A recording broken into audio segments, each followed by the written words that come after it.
No Place Like Home, Xenophobia and Belonging in South Africa. Overview. Until we make peace with the stranger, we will never be at peace with ourselves.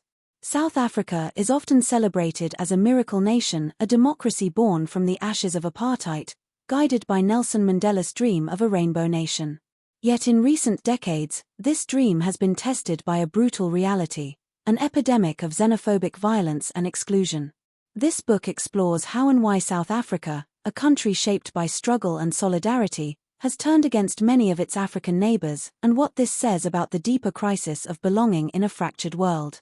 Told through the eyes of migrants, community activists, politicians, and ordinary South Africans, this book unpacks the rise of xenophobia through personal stories, political critique, and cultural reflection. It begins in the smoke of burning shops and displaced bodies, from the 2008 pogroms to the 2019 riots, and moves into the hidden spaces where fear festers: police stations, WhatsApp groups, school playgrounds, and informal markets. But this is not just a South African story.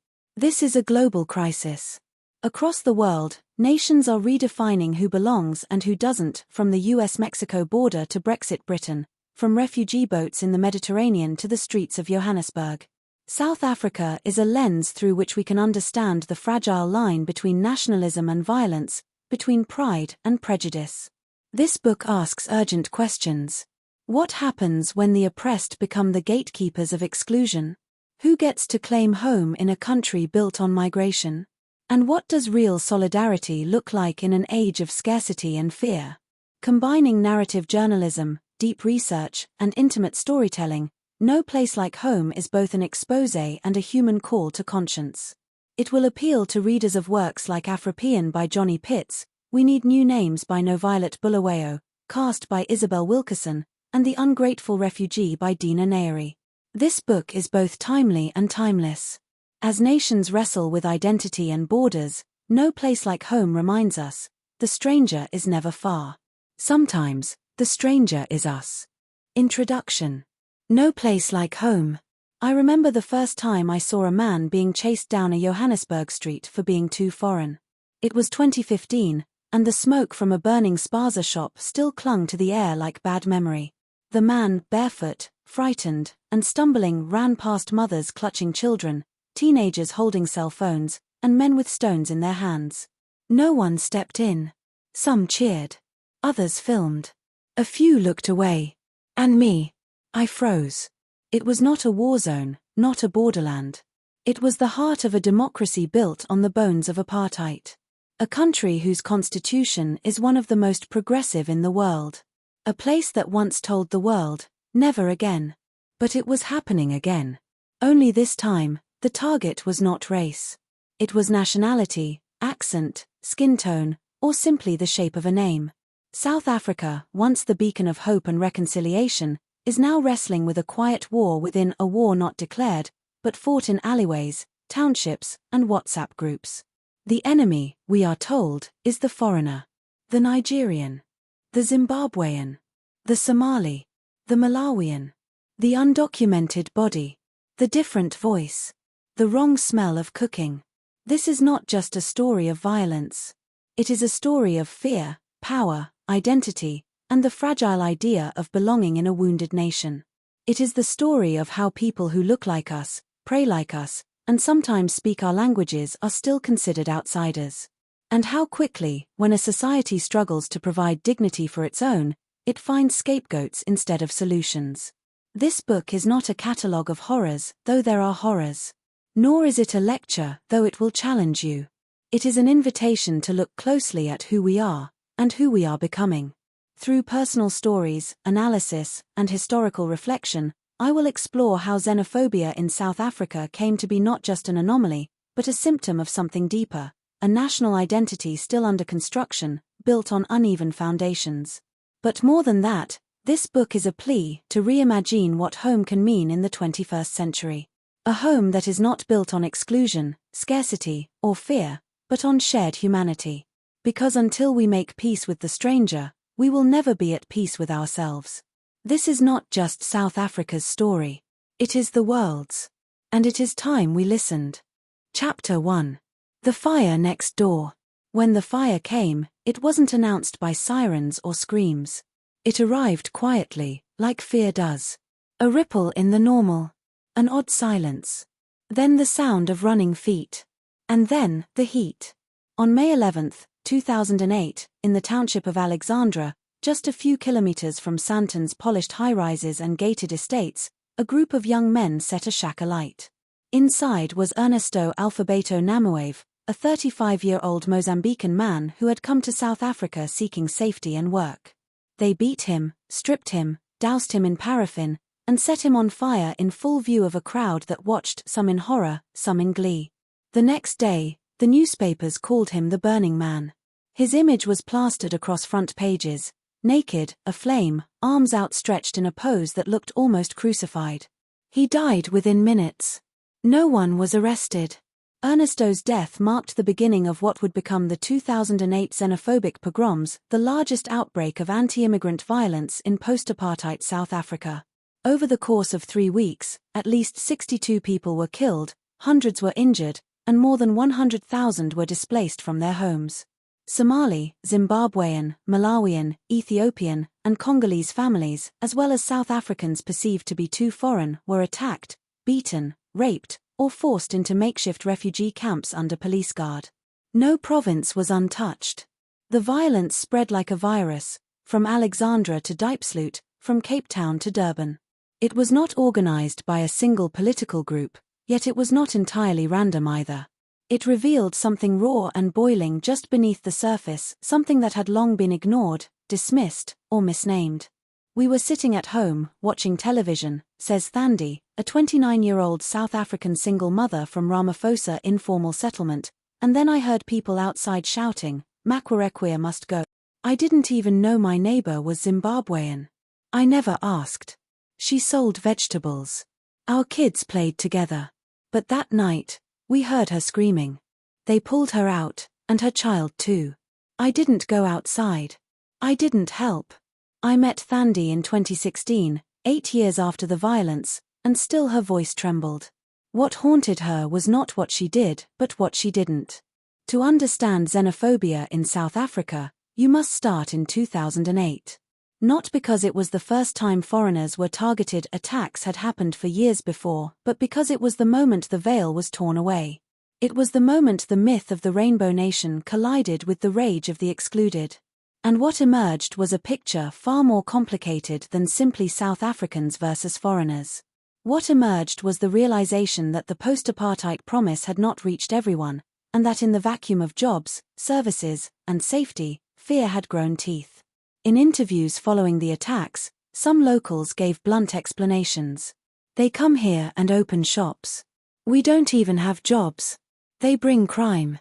The government helps them more than it helps us. They live better than we do. They don't belong here." None of these statements stood up to data. Studies have repeatedly shown that immigrants in South Africa, particularly from other African countries, are more likely to create jobs than take them. They often work in informal sectors locals avoid. They are disproportionately targeted by crime, not perpetrators of it. But in the firestorm of 2008, facts didn't matter. Myths did. There are those who will say that xenophobia in South Africa is about service delivery protests gone wrong, or poverty-induced crime. But that explanation is too clean. Too safe. Xenophobia is not just an economic reaction, it is a political emotion. It is what happens when people are told they are free, but feel abandoned. When they are promised a stake in the country, but only experience struggle. When dignity is rationed, resentment finds a target. And who better to blame than the person with no voice? No vote. No passport. No protection.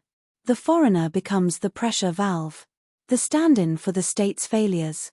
And in South Africa, where millions still live in the margins, that resentment is dangerously fertile.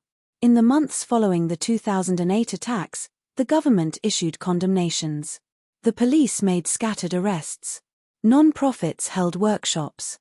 But for many migrants, the message was clear: you are here at our mercy.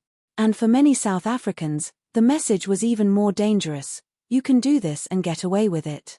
The fire of 2008 did not go out. It merely dimmed. It would return in 2015. Again in 2019. And again, with different names, different victims, the same rage. Each time, more polished. Less visible. But just as brutal.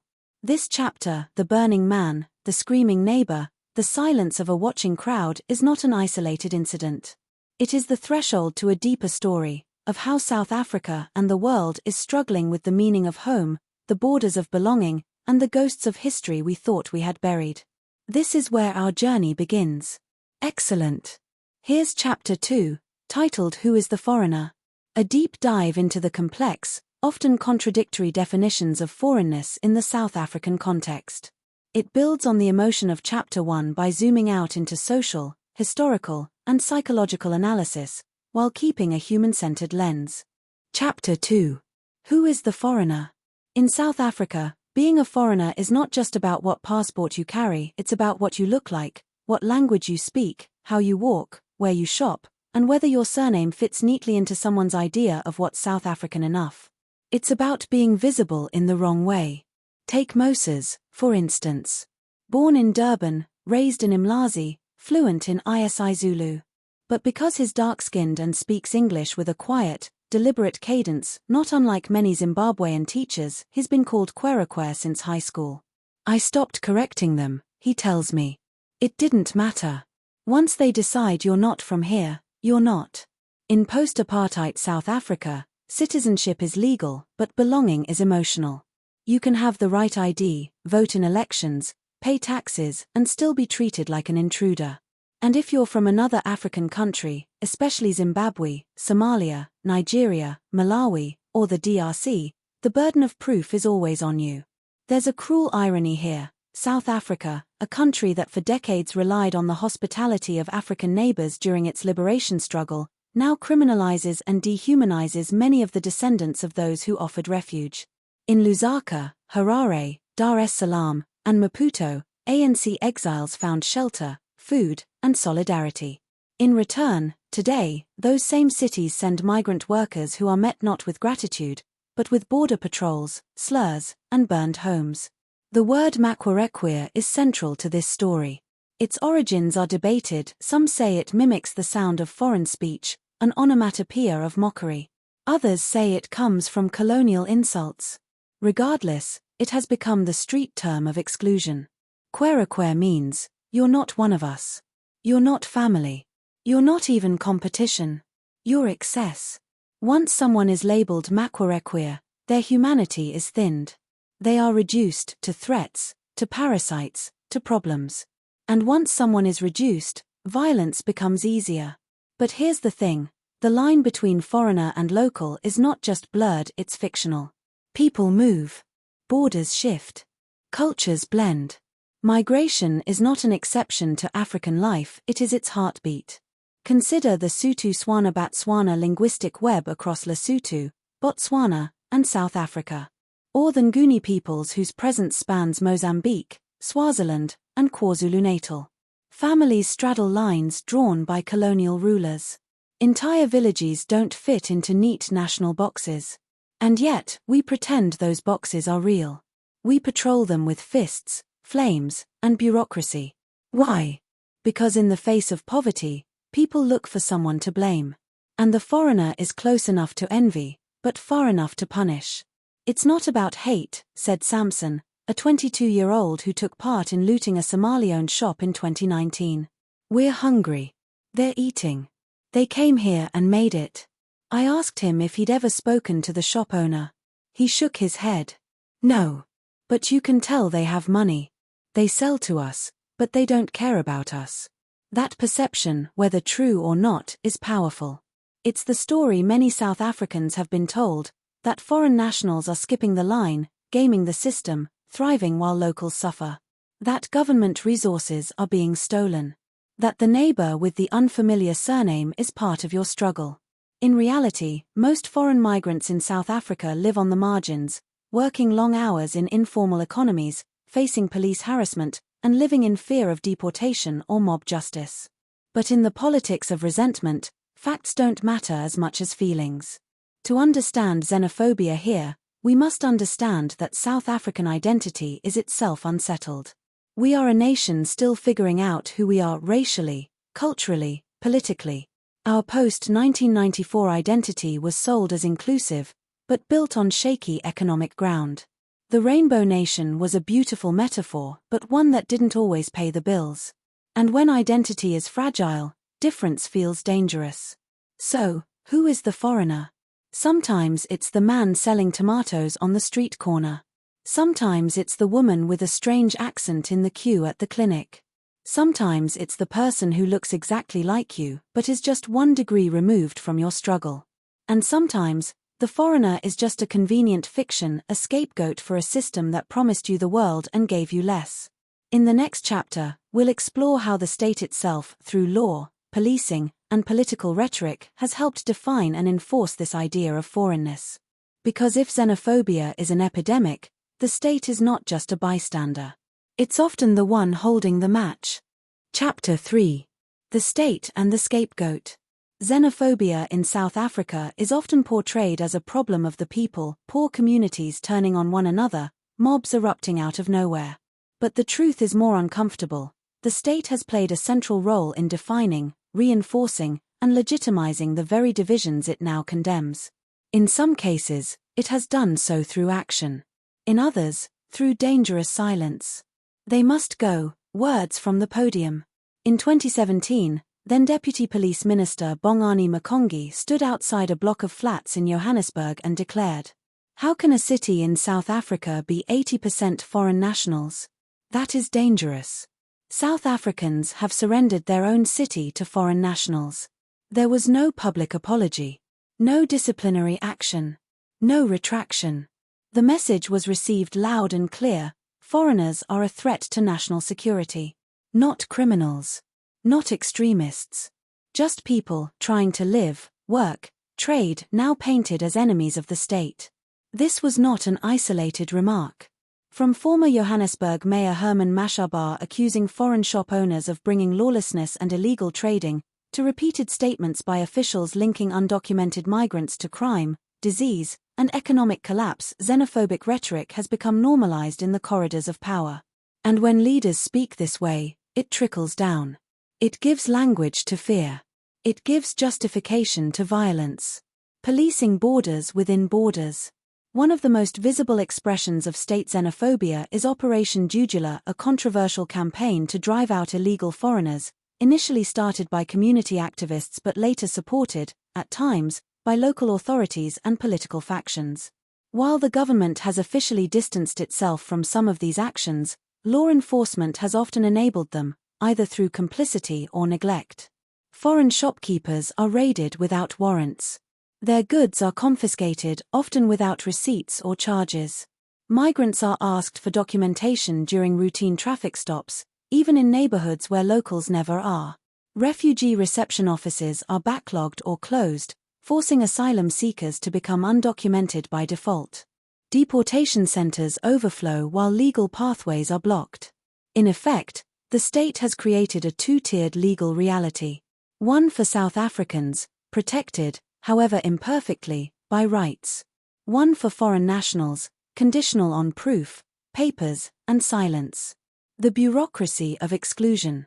For a Somali trader in the Eastern Cape, the act of registering a business or renewing a permit is a battle against red tape.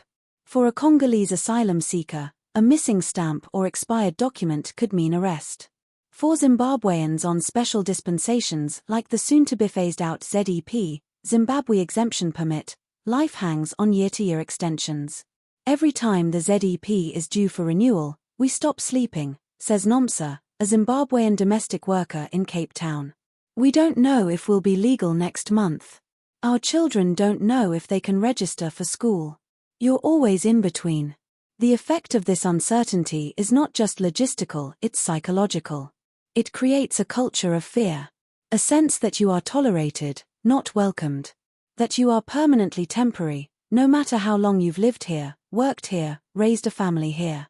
Political silence as endorsement. In moments of violence like the 2008 pogroms, the 2015 Durban attacks, or the 2019 riots in Johannesburg, the state's reaction has been slow, muted, and often euphemistic. Presidents and ministers have condemned criminal elements, but rarely name xenophobia for what it is. Few leaders have visited displaced families. Few have addressed the systemic failures that allow mobs to burn homes while police stand by. Investigations are opened and rarely concluded. This silence speaks loudly. It tells victims they are invisible. It tells perpetrators they are unlikely to face consequences. Who benefits from the scapegoat? The state's relationship with xenophobia is not accidental. It is politically convenient. In a nation with 40% youth unemployment, deepening inequality, and service delivery failures, blaming foreigners becomes a way to redirect public anger. It becomes a populist shortcut. Instead of addressing structural issues, land reform, economic policy, policing, education, politicians offer an easier explanation: the problem is them. And in doing so, they feed the fire they pretend to fear. There is a quote often attributed to Desmond Tutu: "When the missionaries came to Africa, they had the Bible and we had the land. They said, 'Let us pray.' We closed our eyes. When we opened them, they had the land and we had the Bible. Today, it could be rewritten. When democracy came, we were promised rights. We closed our eyes. When we opened them, we had flags and they had the future." Chapter 4. Everyday Borders. You don't need barbed wire or visa stamps to enforce a border. Sometimes, all it takes is a look. A pause at the till. A question in a crowded taxi. An insult muttered in a clinic queue. These are the microboundaries, the quiet lines drawn between us and them, that carve through everyday life in South Africa. Here, xenophobia is not just explosive and episodic. It is routine, intimate, administrative.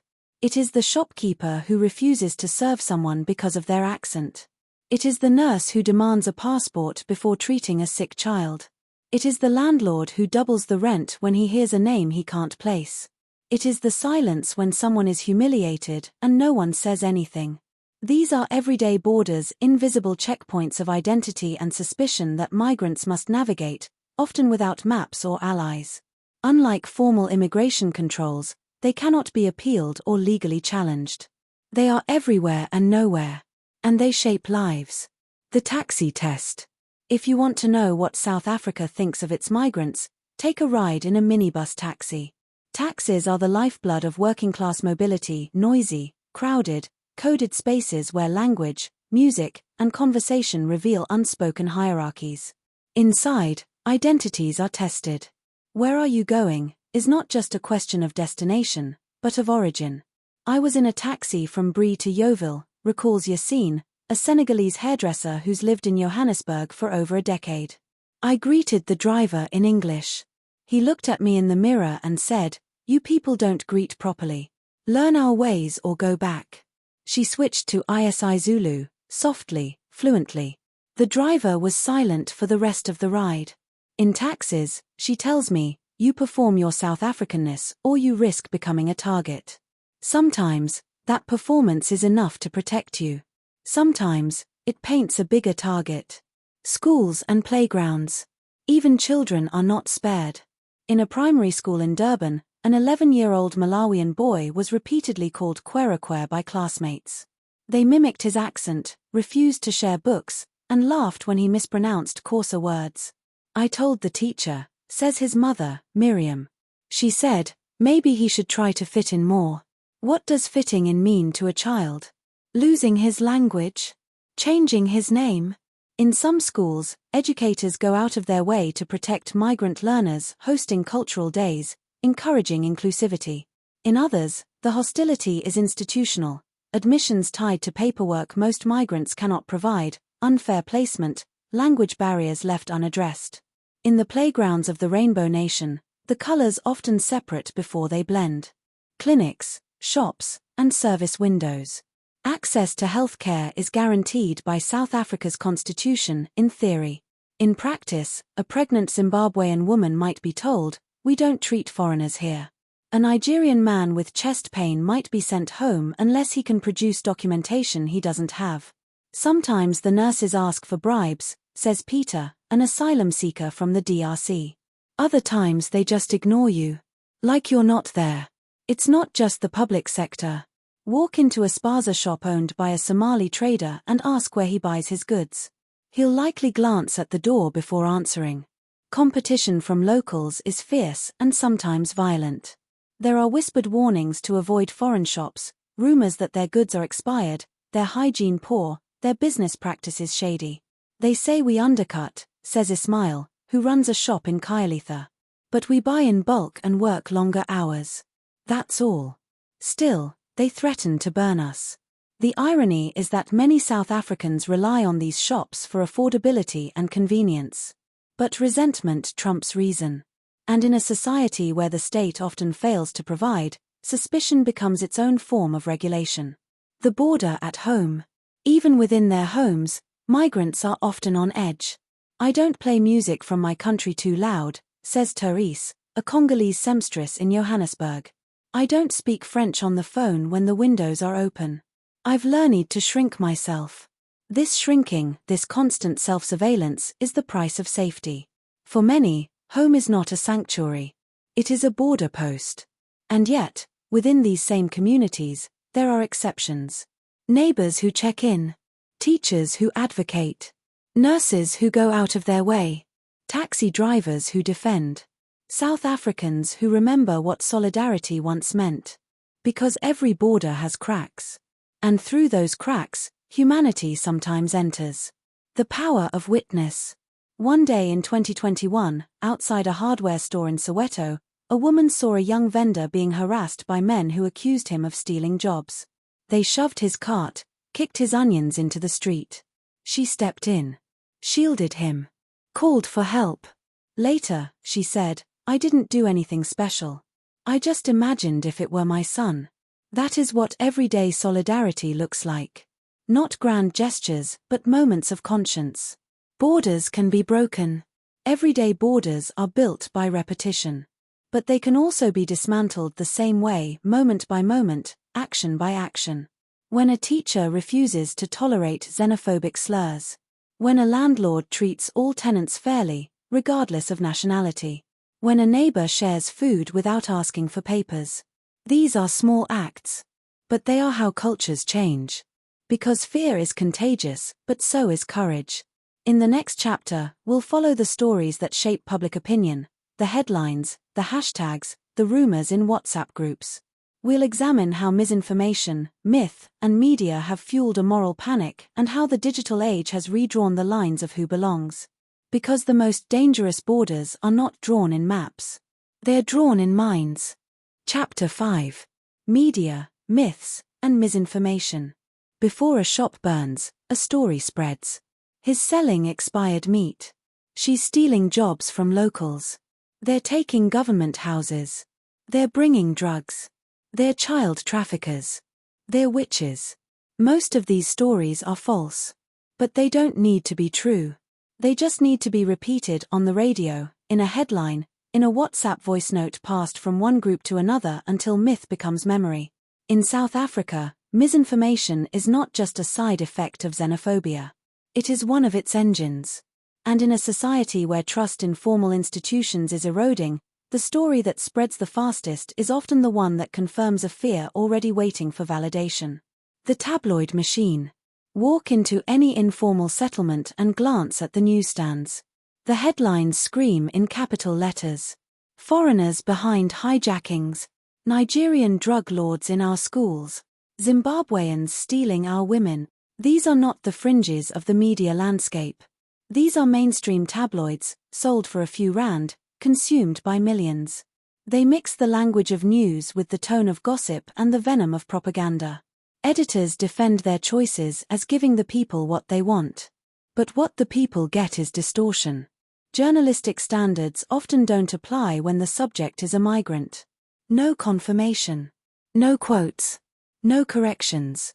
Just allegation as fact, nationality as guilt. A Somali man caught in a robbery is reported as Somali gang terrorizes community even if he acted alone. A South African accused of murder gets his name in print, a Zimbabwean suspect gets his country.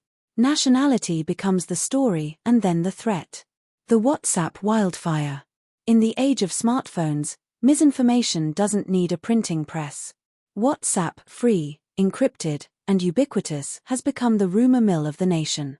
A single voice note warning that foreigners are planning attacks can cause mass panic. A video from another country, say, Nigeria or Kenya, is shared as proof of local danger.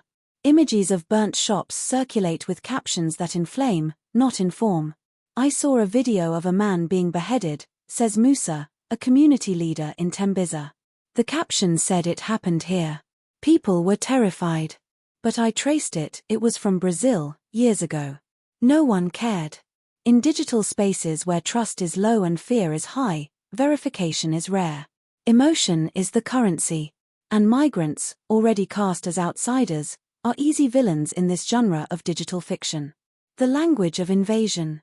Even in political discourse, the metaphors used to describe migration are often militarized. Flood of foreigners. Invasion of illegals.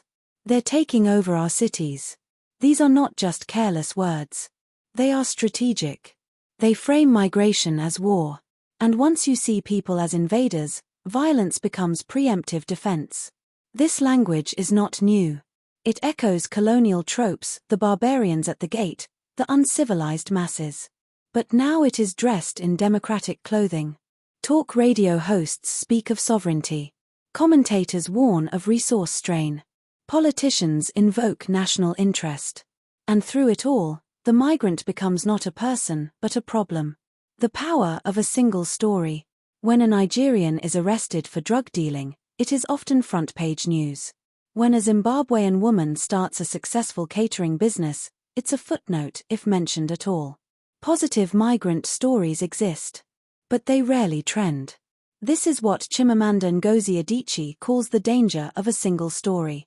If the only narrative you hear about a group is negative, you begin to believe it is their essence.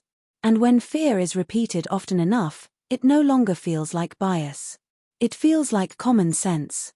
Media as mirror and weapon. South African media is not monolithic. There are journalists doing brave, careful work exposing police brutality against migrants, challenging false narratives, amplifying migrant voices. But the ecosystem is skewed. Sensationalism sells. Nuance does not. Even government communications have played a role. In some press releases, foreign nationals are highlighted when arrested but omitted when protected. During COVID-19 lockdowns, migrants were portrayed as burdens instead of frontline workers, caregivers, or vulnerable communities in need of support. The media does not invent xenophobia. But it shapes its direction. It decides whose pain is visible, whose story is credible, whose life is legible. And too often, it gets it wrong. Can the story change? In 2020, a community radio station in Limpopo aired a segment on foreign criminals ruining our town. The backlash was swift, not from elites, but from local callers. "I know that man you're talking about," one listener said. "He fixed my fridge when no one else would." It was a small moment, but meaningful. It reminded the station that the audience is not monolithic. That fear can be challenged. That myth can be undone. More journalists are now turning to solutions-based storytelling, reporting not just on the violence, but on the solidarity. Not just the burning shops, but the human beings who rebuilt them. There are WhatsApp fact-checking groups, migrant-led media platforms, and community newspapers offering counter-narratives. The tide can shift. But only if we tell better stories and tell them louder than the lies. In the next chapter, we'll examine the economic roots of resentment, where the myth of the job-stealing foreigner meets the reality of poverty, inequality, and a nation still waiting on promises made in 1994. Because beneath the slogans and headlines lies a harder question. What happens when a broken economy needs a scapegoat? Chapter 6. The Economics of Resentment. They took our jobs. It's one of the most common refrains in anti-immigrant rhetoric in South Africa and around the world. From angry protests in Johannesburg to populist rallies in Europe and the US, the idea persists that migrants are not just different, but detrimental. That they come to exploit, not contribute. That if they disappeared, opportunity would return.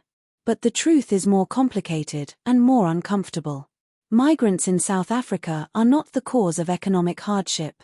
They are often its symptom, its mirror, its collateral damage. And to understand the rage behind xenophobia, we must first understand the resentment that poverty breeds and how it finds its target. The myth of job theft. Foreigners are stealing jobs is a line that echoes through township meetings, political speeches, and WhatsApp messages. It resonates because it feels intuitive: there are not enough jobs, and there are more people. Simple math. But economics is rarely that simple. In reality, multiple studies, by the Migrating for Work Research Consortium, the World Bank, and the African Center for Migration and Society, have consistently shown that immigrants in South Africa do not reduce employment among locals. In some cases, they create jobs. Migrants tend to cluster in self-employment and the informal sector areas where South Africans often opt out. Think hair salons, cell phone repairs, spaza shops, tailoring, hawking. These are precarious, low-margin hustles, not cushy government contracts. They say we take jobs, says Blessing, a Zimbabwean mechanic in Limpopo. But no one gave me a job. I built this with my hands. With scrap metal and broken engines. Who did I steal from? Structural inequality, not migrant invasion. What often gets labeled as a foreigner problem is, in fact, a system problem. South Africa has one of the highest unemployment rates in the world, over 40% among young people.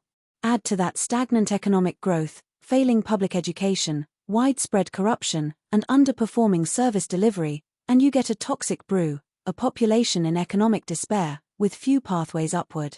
In such a climate, even small gains by migrants, a container shop, a working bakkie, a new roof, can feel like an insult. They just got here. How come they're doing better than me? He doesn't even speak the language. Why does he have a business?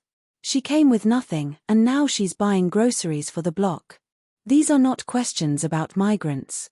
They are questions about broken promises. And migrants become the nearest mirror of what the system has failed to deliver.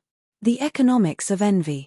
Resentment thrives not in absolute poverty, but in relative poverty. When everyone is struggling together, solidarity is easier. But when one group seems to be getting ahead, even marginally, envy grows.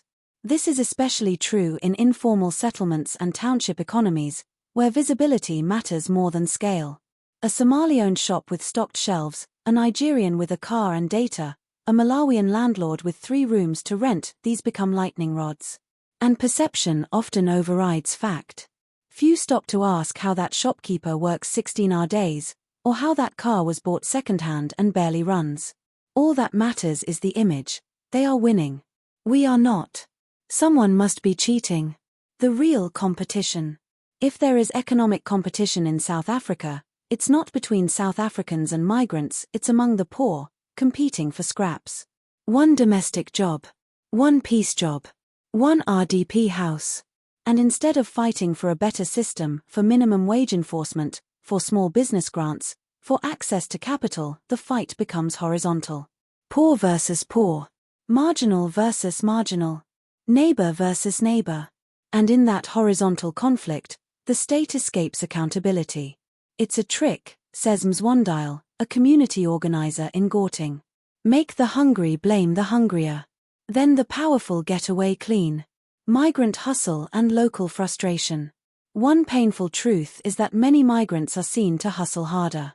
Not because they're better, but because they have no safety net. No family to fall back on. No social grants.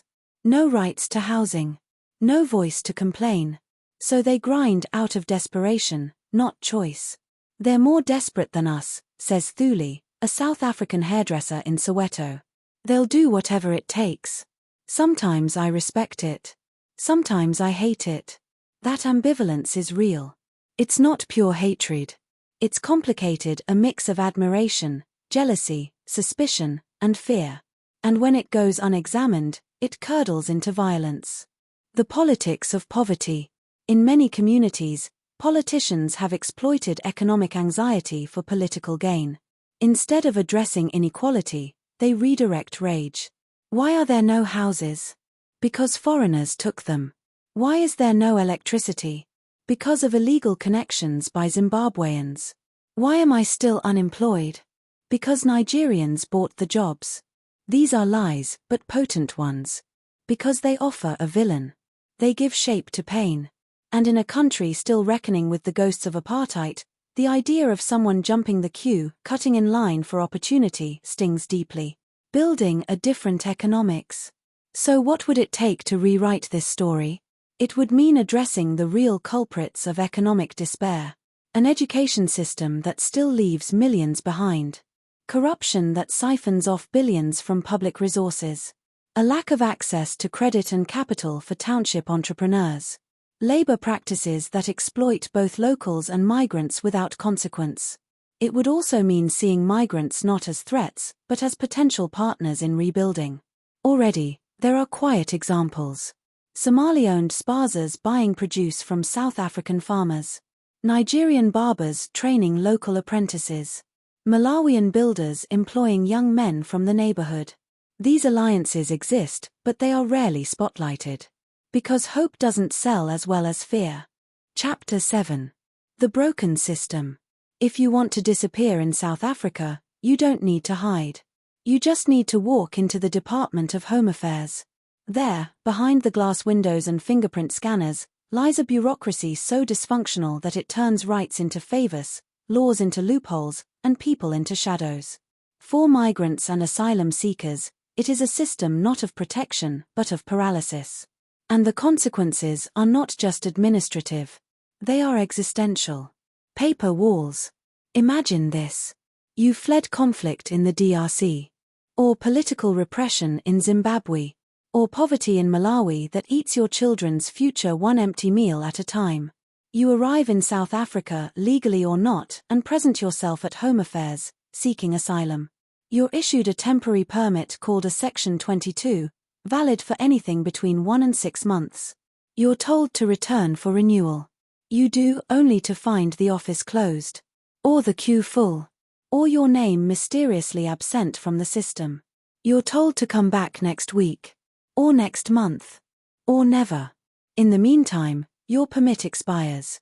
And with that expiration, you become illegal. This is how the system criminalizes people, not because they break the law, but because the state breaks its own. Refuge by lottery. South Africa has one of the most progressive refugee laws in the world, on paper. It recognizes the right to seek asylum, to work, to study, to live with dignity. But the implementation is a Kafkaesque maze. Reception centers are underfunded, understaffed, and often closed for months. Corruption is endemic, with bribes demanded for everything from application forms to renewals. Appeal processes drag on for years. Cases are lost, files misplaced, fingerprints corrupted.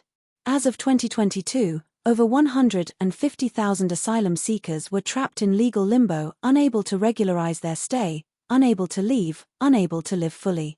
You live like a ghost, says Innocent, a Cameroonian asylum seeker in Cape Town. You exist, but not really. The Zimbabwe Exemption Trap. The Zimbabwe Exemption Permit, ZEP, is one of the clearest examples of legal uncertainty turned into collective trauma. First introduced in 2009 as a temporary solution to a migration surge, the permit was extended multiple times, each time with last-minute announcements and unclear future plans. In 2021, the government declared it would end the program, affecting over 170,000 Zimbabweans who had lived, worked, and built families in South Africa legally for over a decade. Panic followed. Would they be deported? Could their children stay in school? Would employers terminate contracts? Was a decade of lawful presence now a dead end? The message was clear: permanence is an illusion. Legality is a grace, not a guarantee. Criminalizing presence. Without valid documents, migrants are vulnerable not just to deportation, but to constant harassment. Police officers demand papers during traffic stops, street patrols, and market raids. Those without documentation, or even those with expired permits due to bureaucratic delays, are arrested, extorted, or detained in Lindela Repatriation Center, a facility often described as dehumanizing and abusive. You can be jailed for existing, says Maria, a Congolese refugee. Just for walking to the shop. Even those who try to comply find the goalposts shifting. Laws change. Offices relocate. Requirements multiply. And all the while, public discourse darkens, painting undocumented people not as victims of state failure, but as parasites exploiting the system. The human cost of limbo. Behind every unprocessed claim is a person with a stalled life. A child who cannot enroll in school. A student denied a bursary. A skilled worker turned informal hustler. A mother afraid to report abuse for fear of being deported. These are not just policy gaps. They are human rights violations. And they fuel the resentment cycle. South Africans see migrants without documents and assume illegality. They don't see the hours spent in queues, the bribes paid, the doors closed. Invisibility breeds suspicion. And suspicion breeds hate. Who benefits? The broken system doesn't just fail migrants, it protects predators. Landlords overcharge undocumented tenants. Employers underpay migrant workers, knowing they cannot complain. Police officers extract bribes. Smugglers profit. Corrupt officials thrive. Meanwhile, the state gets to perform control without ever fixing the core issues. There's a performance of sovereignty, says a migration lawyer in Johannesburg. They pretend the borders are secure. They pretend the system works. But it's all theater and migrants are the props. Towards a just system. Fixing the immigration system would require more than efficiency. It would require courage. To separate border management from human rights. To depoliticize immigration policy and treat migrants as people, not pawns. To invest in home affairs not just as a control mechanism, but as a service provider. To regularize long-term residents, provide pathways to permanence, and dismantle the shadow economy of corruption. It's not about opening the floodgates. It's about opening the door to dignity, due process, and common sense. In the next chapter, we'll zoom in further not on systems or slogans, but on bodies. Particularly, on the bodies of migrant women and girls, who face a unique and often invisible layer of xenophobic violence, gendered, sexualized, and brutally normalized. Because in the hierarchy of the unwanted, they are at the very bottom. Chapter 8. Women in the crossfire. Her name was not in the headlines. She was not beaten with a brick in broad daylight, or chased by a mob with cell phones. There were no hashtags. No outrage. She was a domestic worker from Malawi, raped by her employer's cousin. When she tried to report it, the police laughed and asked for her passport. She didn't have one. So she went home, cleaned the blood off her bedsheet, and went back to work the next day. This is the story behind the story. Not of spectacular violence, but of quiet, relentless harm. And it is one that thousands of migrant women and girls in South Africa live every day unseen, unprotected, and unheard. Xenophobia is gendered. Always has been. Always will be. But we rarely talk about it. Double invisibility. To be a migrant in South Africa is to live on the margins. To be a woman migrant is to fall off the page entirely. Many work in sectors with little oversight: domestic labor, informal trade, caregiving, street vending. They are paid in cash, hired through word of mouth, and fired without warning. They often live where they work, blurring the line between home and job, safety and exposure. They have few legal protections, few allies, and almost no recourse when exploited. People think only men migrate, says Joy, a Nigerian single mother who sells clothes at a market in Pretoria. But we're here too. We carry the same loads, and more. That more includes sexual harassment, labor abuse, and the daily calculations of survival that women make when the law is not on their side. The price of papers. For undocumented women, vulnerability is a currency. And those with power, landlords, police officers, employers, often demand rent in more than just money. I know women who sleep with the boss just to keep their jobs, says Grace, a Zimbabwean domestic worker in Cape Town. They don't want to. But when your child hasn't eaten for 2 days, what choice do you have? Documentation becomes leverage. A passport can protect you. The lack of one can enslave you. And even when women do have papers, they are often disbelieved, dismissed, or denied services by officials who associate migrant femininity with illegitimacy, as though every foreign woman is either a prostitute, a scammer, or a problem. Policed bodies, unpoliced crimes. Ironically, the state is quick to police migrant women but slow to protect them. Police ask for permits at taxi ranks, hospitals, even trauma shelters. But when migrant women report rape or abuse, they are told to go home or are blamed outright. She came here for sex work anyway. She's not one of us. Why didn't she just leave?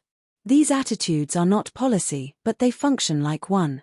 They tell migrant women, your body is not ours to protect. Your pain is not ours to take seriously. The result is a climate of silence and impunity, border crossings and broken promises. The violence starts long before South Africa.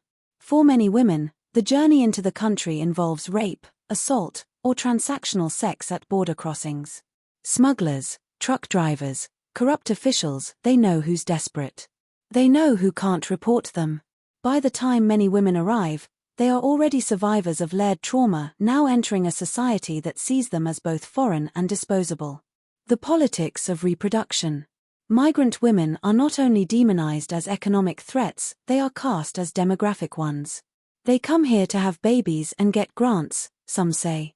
They use our hospitals and overcrowd our clinics. These claims are not backed by evidence. Studies show that foreign women make up a small fraction of patients in public health facilities. And most do not qualify for state support, especially if undocumented. But the myth persists because it touches a nerve, the fear that migrants are not just here to work, but to root, to reproduce, to belong. And in a nation still haunted by scarcity, the womb becomes political. The mother becomes a symbol not of life, but of encroachment. Voices of resistance. Yet amid the violence and erasure, migrant women are also resisting.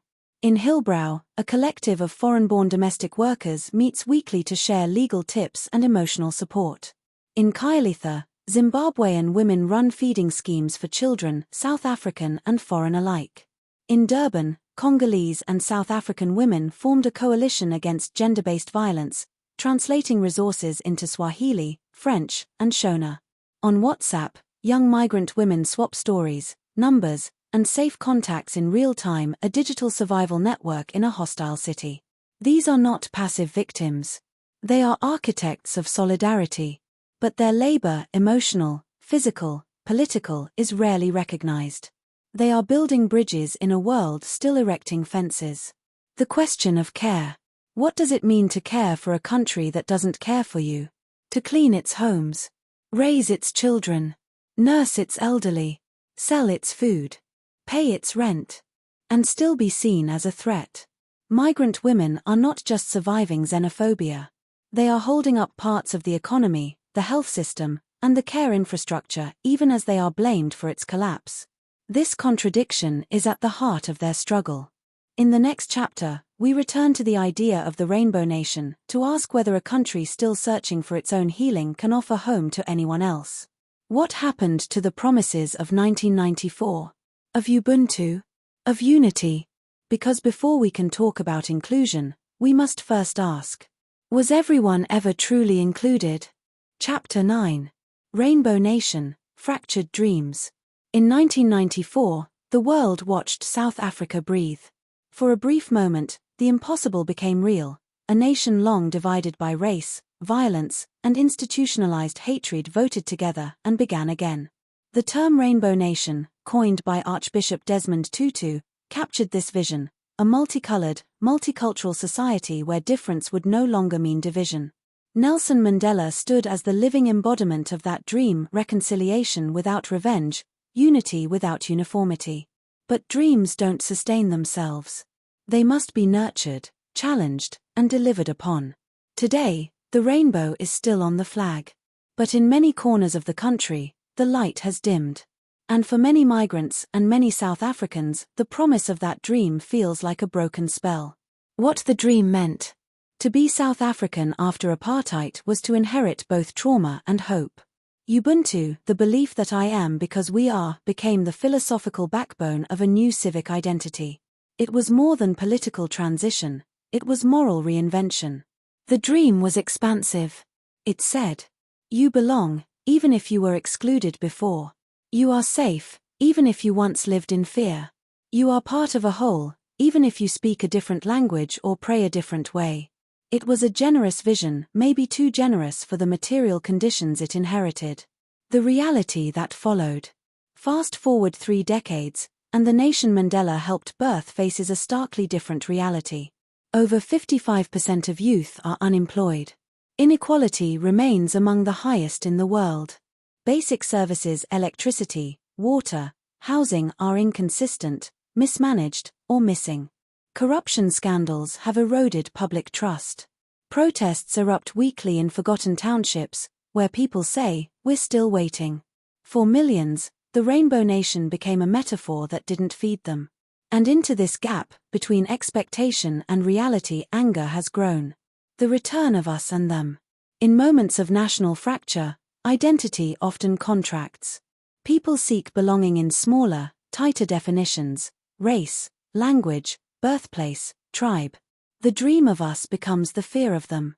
For some South Africans, especially those still struggling, the idea that foreigners might share in the national promise feels unjust. They didn't fight for this freedom. They didn't suffer under apartheid.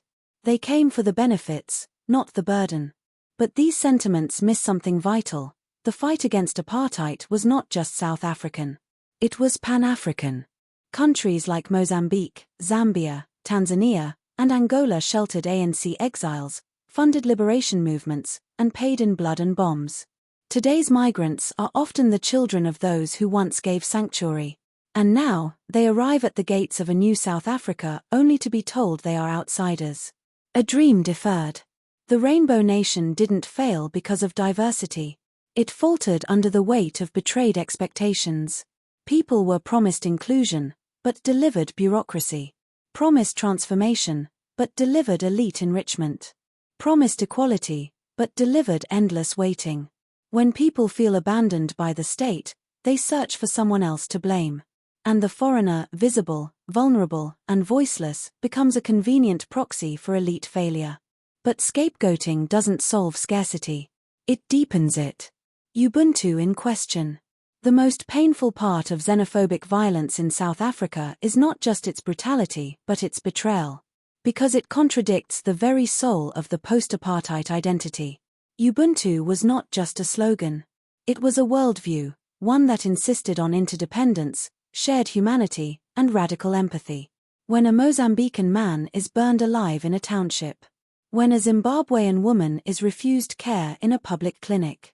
When a Congolese child is called Kwerekwere at school. The question is not just, what kind of country allows this? It is, what happened to Ubuntu? Who was the rainbow for? It is tempting to see the Rainbow Nation as a failed project. But perhaps the deeper question is, who was it ever truly for? Many Black South Africans say they never saw the rainbow. That it was a dream told from the top down, a cover for economic continuity and unfulfilled promises. That reconciliation was prioritized over redistribution. That symbolic inclusion replaced material justice. And for migrants, the Rainbow Nation was often just a myth, a branding exercise for the international stage, not a guarantee of welcome or safety. But despite all of this, the idea of a just, multiracial, and inclusive society still lingers, not in politics, perhaps, but in people. In communities that resist hate. In activists who build bridges. In ordinary South Africans who speak up when no one else does. Can the dream be reclaimed? Dreams don't have to die. They can evolve. The Rainbow Nation was never supposed to mean perfect harmony. It was supposed to mean shared possibility. A country where healing was a collective act, and where difference was not a threat, but a strength. To reclaim that dream will require honesty about what went wrong, who was left behind, and what true belonging demands. It will require making peace not just with the foreigner, but with the fractured parts of South African identity itself. Because a dream is not what you declare. It is what you deliver. In the next chapter, we turn from fracture to resistance, to the people, movements, and communities who are pushing back against hate. Those who have refused to accept violence as normal. Who remind us, in small and radical ways, that solidarity is still possible and already happening. Because even in the ashes of betrayal, new coalitions are being born. Chapter 10. Resistance and solidarity. Hate makes headlines. Hope rarely does. When shops burn, cameras roll. When someone is dragged through the street, the footage goes viral. But when a South African mother shields her Somali neighbor from a mob, when a church hides undocumented families during a police raid, when migrants and locals rebuild a looted market stall together, that rarely makes the news. And yet, it's happening. Every day. Beneath the noise of violence, a quiet countercurrent flows, of people resisting fear, choosing community, and living the truth that borders do not define humanity. This is the other South Africa, the one not often seen, but deeply felt. Acts of defiance, acts of care. Not all resistance looks like protest. Sometimes, it's a teacher refusing to expel an undocumented child. A taxi driver defending a foreign passenger from verbal abuse. A clinic nurse who treats first, and asks for documents later, if ever. A spaza shop owner who offers credit during a crisis, even to a stranger. These are small gestures. But in a climate of suspicion and fear, they are radical. I don't see them as foreigners, says Bongi, a hair salon owner in Soweto. I see them as neighbors. Some of them are my best customers. Some are like family. Why would I turn on them? Her words are simple. But her stance is revolutionary. Faith and sanctuary. Religious communities have often been at the front line of solidarity. Churches in Johannesburg, Cape Town, and Durban have sheltered migrants during waves of violence. Mosques have provided legal aid. Synagogues have hosted community dialogues. Interfaith coalitions have organized peace walks through volatile neighborhoods, praying not just for safety, but for understanding. God does not ask for passports, says Pastor Isaac, who opened his church basement to displaced families during the 2015 attacks. So why should I? These spaces offer more than shelter. They offer dignity, something migrants are often denied in public discourse. Migrants leading the way. Resistance is not just something done for migrants. It is also led by them. In Yeovil, a Nigerian-run community radio station offers Know Your Rights programming. In Cape Town, Congolese and South African women host joint workshops on gender-based violence. In Limpopo, Zimbabwean farm workers formed a cooperative to advocate for better wages and invited local workers to join. Migrants are not passive recipients of aid. They are organizers, entrepreneurs, educators, healers. They are pushing back not just against xenophobia, but against the narrative that they are victims without agency. Art, music, and culture as resistance. Culture has also become a battleground and a bridge. In 2022, a group of young South Africans and foreign-born musicians released a mixtape called No Borders, Just Beats, blending sounds from Lagos, Harare, Durban, and Kinshasa. The lyrics spoke of shared struggle, fractured identities, and the dream of unity. Music speaks where politics fails, said Tumi, one of the producers. You can hate a headline. But you can't hate a beat that makes your body move. Artists have painted murals of solidarity on township walls. Poets have spoken the unspeakable on school stages. Theatre groups have used performance to reframe migration not as threat, but as movement, both physical and emotional. These aren't just cultural moments. They're political ones. Digital resistance. Even in the often hostile terrain of social media, resistance lives. Hashtags like #AfricaUnites, #Say No to Xenophobia, and #WeAreOne have trended during flare-ups, countering hate speech with messages of solidarity. Influencers have shared personal stories of friendship across national lines. Fact-checking pages now monitor and debunk viral xenophobic misinformation on WhatsApp and Facebook. There is a digital army, informal, scattered, persistent, refusing to let lies go unchallenged. It's not always easy. Standing up for migrants is not without risk. Activists have been threatened. Shopkeepers who refuse to participate in boycotts are targeted. Teachers who protect undocumented children are reported. Pastors who shelter families receive anonymous warnings. Solidarity is not romantic. It is risky, and often thankless. But it is also necessary, and deeply human. Building a new we. Perhaps the most radical act is to expand the definition of us. What if us included the Mozambican bricklayer who built the RDP house? The Ethiopian who runs the corner shop that feeds the neighborhood? The Malawian woman who walks South African children to school? The Nigerian doctor who saved your cousin in the emergency ward? Solidarity begins with imagination, the ability to see yourself in someone else's shoes, accent, skin, struggle. And the people doing this work of bridge building, myth breaking, caregiving are not waiting for a perfect policy. They are making peace real in the places where fear once ruled. Chapter 11. Beyond Our Borders. South Africa is not an island. Its struggles with migration, with national identity, with exclusion dressed as patriotism are not unique. From the deserts of Arizona to the shores of the Mediterranean, from Brexit slogans to refugee detention camps, the question of who belongs is being asked with new urgency around the world. Xenophobia is not a South African disease. It is a global symptom. A response, often violent, often irrational, to fear, inequality, and the slow collapse of systems meant to hold societies together. To understand South Africa's crisis fully, we must see it not as an outlier, but as a mirror. One that reflects a global pattern of walls going up, literal and emotional, even as humanity becomes more connected than ever. Fortress nations and fragile borders. Across the global north, nations have turned inward. The United States builds walls and cages at its southern border, turning migration into a political weapon.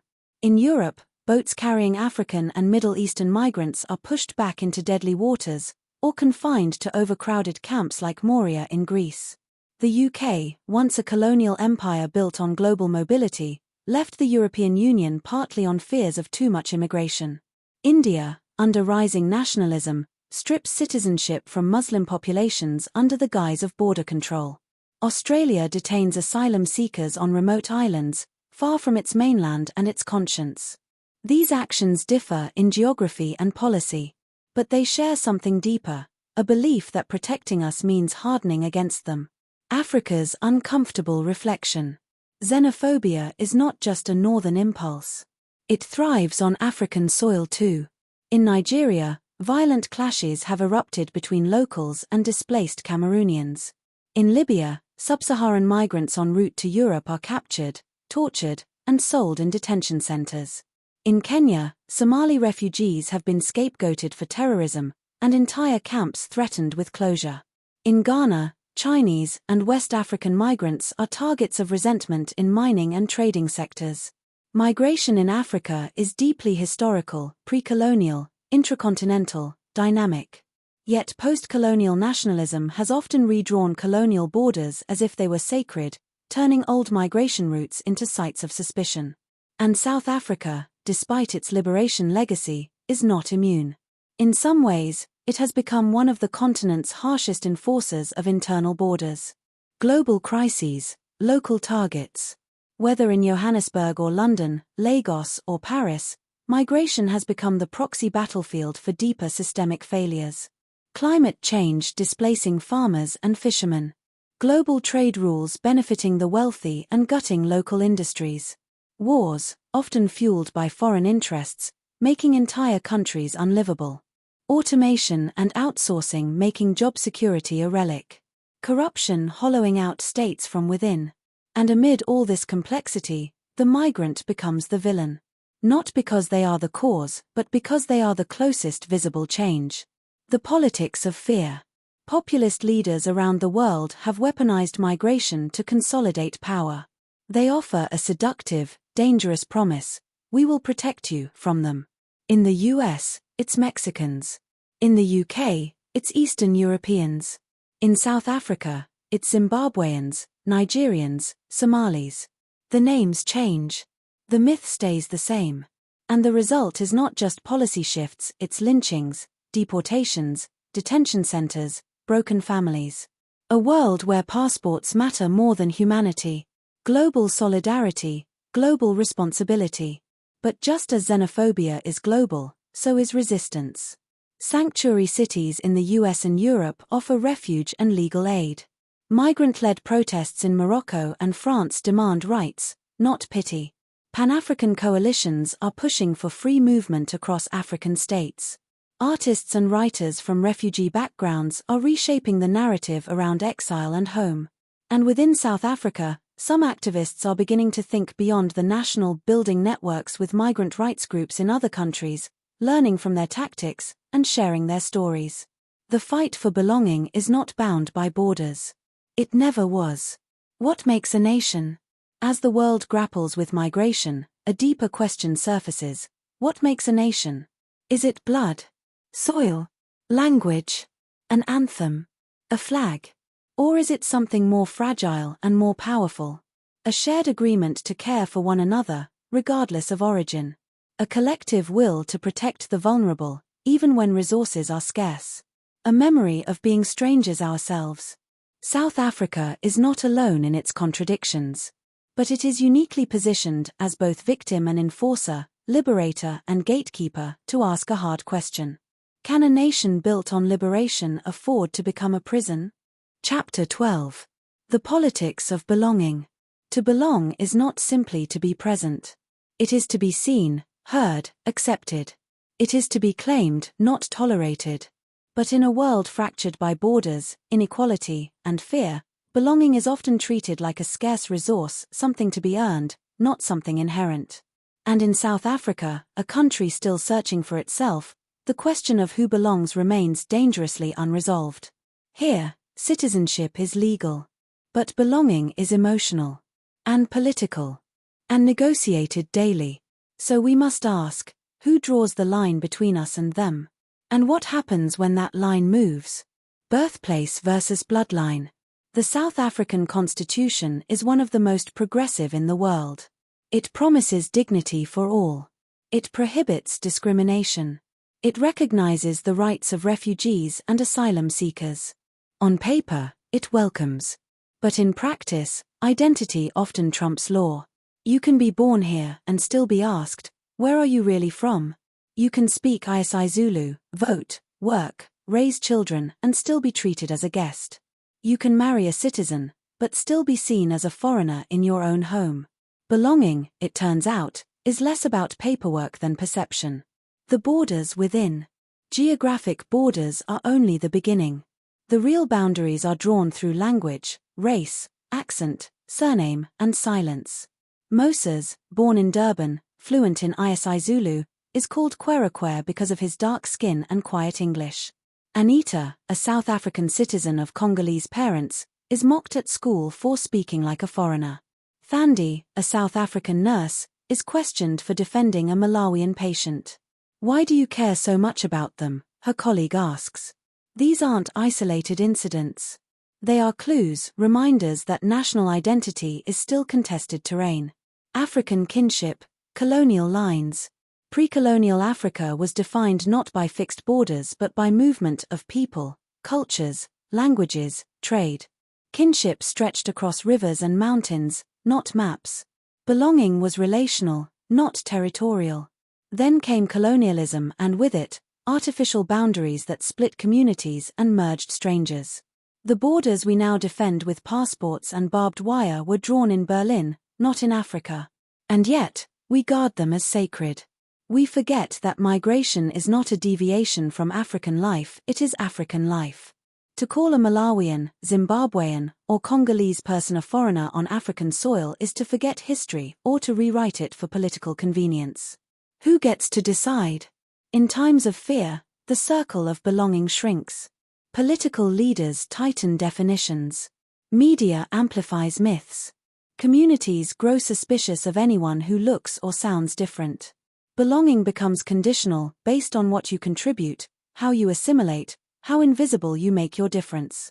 But who decides when you've earned it? Who decides when you've proven yourself? What if the people most excluded are also the ones holding society together, working the late shifts, cleaning the hospitals, feeding the children? What if belonging isn't something to be awarded, but something that begins with recognition? Emotional borders. Many migrants say the hardest part of xenophobia is not the violence, it's the everyday erasure. Being ignored in a queue. Being called you people. Being told, you don't belong here. It wears you down. Slowly. Quietly. But some South Africans say something similar. I don't feel part of this country, says Lwazi, a 26-year-old from the Eastern Cape. It's like I'm invisible. Government doesn't care. No one listens. I'm just trying to survive. This is the irony. Exclusion is not the migrant's burden alone. Many citizens feel alienated too. And in that shared alienation lies a dangerous temptation to fight each other instead of questioning the system that excludes them both. Ubuntu, reimagined. Ubuntu teaches that our humanity is bound together. But Ubuntu has limits when it is confined by nationality. The real test is not how we treat those we call our own, but how we treat the stranger, the outsider, the inconvenient mirror of our unfinished democracy. What if Ubuntu meant not just inclusion, but expansion? What if we widened the circle of belonging until it included the undocumented woman selling vegetables to feed her children? The foreign-trained doctor filling a public health gap? The refugee child who has only ever known one home here? This is not about erasing borders. It's about refusing to let them erase people. Belonging is a verb. It's not enough to say you belong while building systems that exclude. Belonging is a practice enacted through policy, language, everyday choices. It's in how police treat the undocumented, how schools welcome migrant children, how neighbors speak about each other, how the media tells the story, how the law is interpreted or ignored. Belonging is not a gift. It's a commitment. In the final chapter, we turn toward construction to ask not just what went wrong, but what can be built. What policies, narratives, and movements are needed to create a South Africa where no one is made to feel foreign in their own survival? Because if exclusion is political, then inclusion must be, too. Chapter 13. Imagining home again. What if home was not a place you had to prove you deserved? What if it was a space you helped build, regardless of where you came from? What if belonging was not a reward for compliance, but a rite of presence? Throughout this book, we have walked through fire and fear. We have met the people hurt by xenophobia and the people who justified it. We have seen how borders are enforced not only at airports, but in taxis, classrooms, and conversations. We have confronted myths, institutions, and ourselves. Now, we arrive at the final question, not what has been, but what could be. Because imagining a more inclusive South Africa is not naive. It is necessary. And urgent. Policy, from punishment to protection. If we want to rebuild a country that treats all people with dignity, the work must begin with policy, not only what is written, but what is lived. 1. Fix the immigration system. Streamline asylum and refugee applications. End the culture of delay and corruption at home affairs. Offer pathways to legal residence for long-term undocumented migrants, especially those born or raised in South Africa. 2. Protect rights regardless of status. Guarantee access to education, healthcare, and safety for all, especially women and children. Train police and public servants to uphold the Constitution, not override it with bias. 3. Stop political scapegoating. Hold leaders accountable for xenophobic rhetoric. Enact clear penalties for hate speech, especially from public officials. Promote civic education that reinforces inclusive citizenship. Community, small circles of change. Policy can set the frame, but community builds the picture. 1. Encourage local integration. Support initiatives where South Africans and migrants work together in business, schools, faith groups, and the arts. Create safe spaces for dialogue, language exchange, and cultural sharing. 2. Support migrant-led organizing. Fund grassroots groups led by migrants themselves, not just those that speak about them. Recognize the role of migrants in economic recovery, social cohesion, and care work. 3. Celebrate solidarity. Spotlight stories where people stand up for one another. Change the narrative from "they're taking" to "we're building." Because the story we tell ourselves matters. Media and narrative, changing the frame. If fear is contagious, so is imagination. The media must do better. 1. Fact-check and challenge myths. Expose lies that fuel xenophobic panic about jobs, crime, disease. Call violence what it is, not protest, but persecution. 2. Tell complex stories.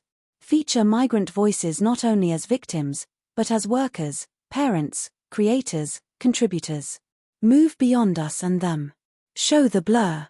3. Train journalists on how to report responsibly on migration and nationality, on the real impacts of language, framing, and omission. The emotional work, rehumanizing. Belonging is not only a policy problem, it's a wound.